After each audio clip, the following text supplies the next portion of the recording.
I want to give you some ideas. Are you a nonprofit organization and you're struggling to find inspiration for social media posts? I want to help you and show you my process of how we create content for rocepez Media and how we plan it, schedule it, create it, and then post it. So the very first thing, I want to show you an example of our social media content schedule. So we number every single one of our post topics. So if you look at this list, we have, and you'll see some of the posts on our social media account. Number 1, IVR. Number 2, call for entry, how to set up your call for entry. And the cool thing about this is that when you come up with all of these topics and number them, the reason that we do that is that we can stay organized on which content pieces we've posted in the past. So that way we're not posting the same exact content very often, at least maybe once or twice a month. So what you can do is create a Google document, go to ChatGPT and type out, let's say for example, you're a nonprofit and you want to get some social media content ideas for membership, right? So let's say, give me some social media topic ideas for my nonprofit organization, specifically related to membership.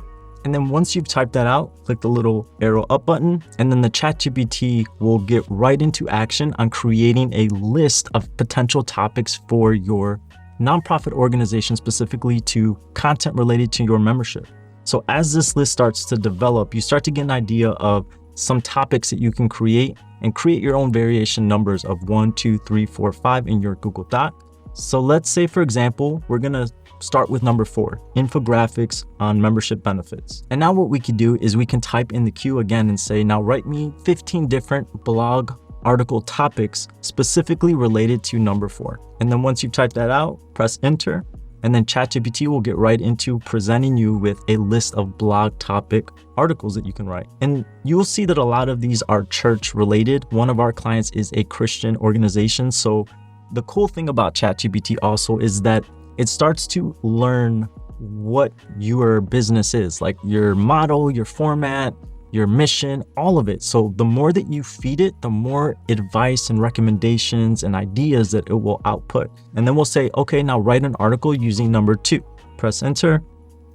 And another side note, it's important to keep in mind that when you're writing articles for SEO, is to keep the articles between 2,500 words to 3,000 words, because those are the highest performing blogs for SEO because they have the most data and insight that search engines can use to scour through to match you with a search. Now that that blog article has finished populating, you can read through it. You can also type in the queue and say like, change number 3, maybe include this. You can use it as a thought partner, so it will output exactly what you want. But once you got it refined to how you want it to look and read, you basically just copy this entire blog article that ChatGPT wrote out for you. You go back to the system, you can create a new post, or you can copy one of your previous ones, so that way you keep the formatting the same. So let's say we're gonna duplicate this post, and then we're gonna click on the post, and then all we have to do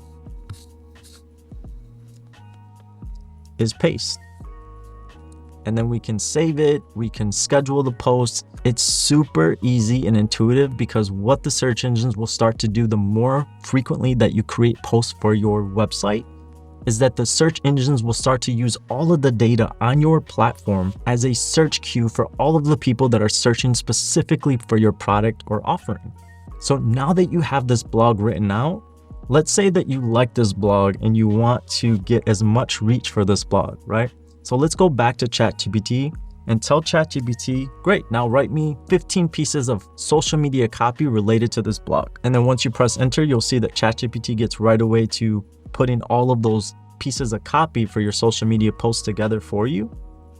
And I'm gonna stop here because I wanna show you something. So then all you gotta do is grab this, and it's even advising you where to post it. So like Facebook, LinkedIn post. So you can copy this, then go back to the system, and we're going to save this and then go back and then go to marketing on the left-hand navigation bar, and right from the social planner interface at the very top right, we're gonna click new post. We're gonna click new post, and then it said Facebook and LinkedIn. So we're gonna click from the drop down. We're gonna find our Facebook account, and then we're gonna find our LinkedIn account. And then we're gonna type in the little type content field. We're just gonna paste that copy. And then the next thing you might be thinking, all right, well, where's the creative? Where's the video? You can either create the video yourself on your phone, or I recommend going to a platform like canva.com and getting some inspiration. So let's say, for example, you want to do a social media post. Let's click on Instagram story. You can search through this entire library. You can type up, say, non-profit, or since this is related to membership, we're going to type in memberships. And then you can see all of these creative examples that you can click on and then customize it to your brand. Furthermore, if you want more inspiration, I recommend going to a platform like Creative Market and going to their templates and going to Instagram. And then you can see a whole plethora of designs and inspiration that you can pull inspiration from to create your own post. But that is just kind of a quick snapshot idea support on how to get inspiration and then what to do once you use ChatGPT to create the content for your social media posts. If you have any questions, let me know.